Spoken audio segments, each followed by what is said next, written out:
üle võtma, jätame lõppu. Jah, ma võin ka. Meil ei ole midagi tarka öelda. Meil on hämming. Aga nüüd on küsimus see punn, kas me teeme siit nii. Tegid siit nii, ma algust tõmbasin siin. See on niisugune nöörmeetod, mis ajastab ajatrajektoorid ja arvestab, siis me saame kontrollida, mis mitu minuti peal me oleme, kus me oleme 45 minutiga lebinud planeeritud distantsi ja samas on kõige optimaalsem teekond nööriga, et seal on nööri peale märgitud. Ütleme nii, et rada ei ole just väga suusatajasõbralik, aga noh, on ju talv, mis tähendab suusatamist. Nii et ma loodan, et vähemalt on huvitav.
Melus, vaheldus, jookse, ratast jookse.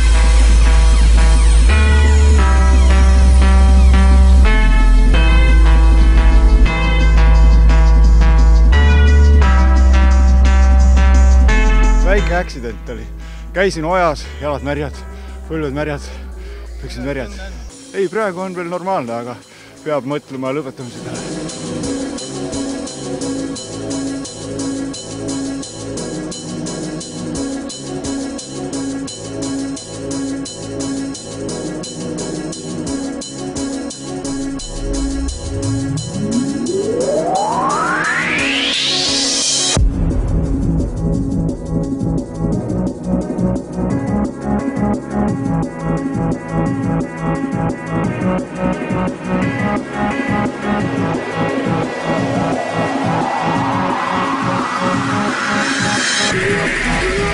Noh, korralik talverada, noh. Kõike, väga ragastikku ja vähe vett ja üks jalg on märg ja nagu ta on. Põlv on vähe valus ja, aga noh, pool maad on ju tehtud ju. Mis sa ikka pühapäeval teed kodus? Midagi peab ju tegema. Ma arvan, et parem on liikuda, kui telekat vaadata või passida kuskil niisama või kaarte mängida.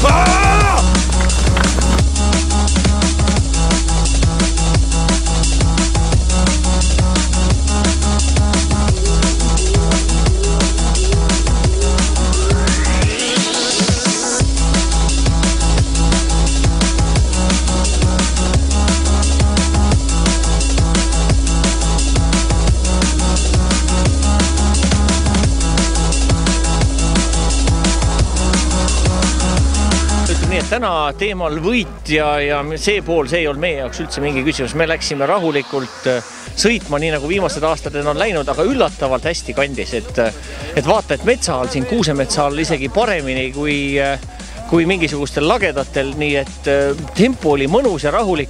Tõsi, viimane pool tundi või 3/4 tundi, siis kui hakkasime nägema väga huvitavaid tiime eesotsas, siis hakkas endal ka natuke kiire, aga senikaua oli mõnus seiklus metsas.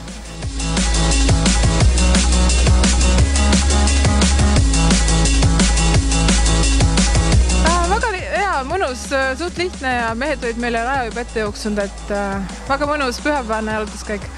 Kas jalad külmetama ei hakanud või kuskilt külm näpistama ei hakanud? Ei hakanud, natuke varbalt said märjaks, aga ei ole hullu, see on väga minimaalselt. Ja keegi ära ka ei väsinud? No eks lõpp oli päris raske, aga üritasin taga püsida ja õnneks tuli finiš ennem vastu, kui päris ära kustusin. Ma riietusin üle, ma kartsin, et pakan on ja siis panin liiga palju riidest selga, higistasin liiga palju, kaotasin vedelikku. 3. tunnil hakkas krampid tulema, nii et viimane tund aega võitlesin krampidega. Aga teised mehed aitasid lõpuni? No vedasime, toetasime, motiveerisime. Meelis, kas sinul oli kõige kergem, et ma tean, et sa jooksed praktiliselt iga kuu mõne maratoni, et kuidas talvine selline pikk jooks tundub? No ma olen kõige kergem oli ikka vennal mul, aga minul oli ka täna väga kerge, et oleks võinud veel edasi joosta või ka kiiremini, aga see on võistkonnasport. Iial ei tea, kellel on raske päev, kellel on see nõrk hetk ja täna juhtus nii, et minul oli hea päev, et on olnud neid päevi, kui need mehed on mind ka oodanud, nii et nii ta on.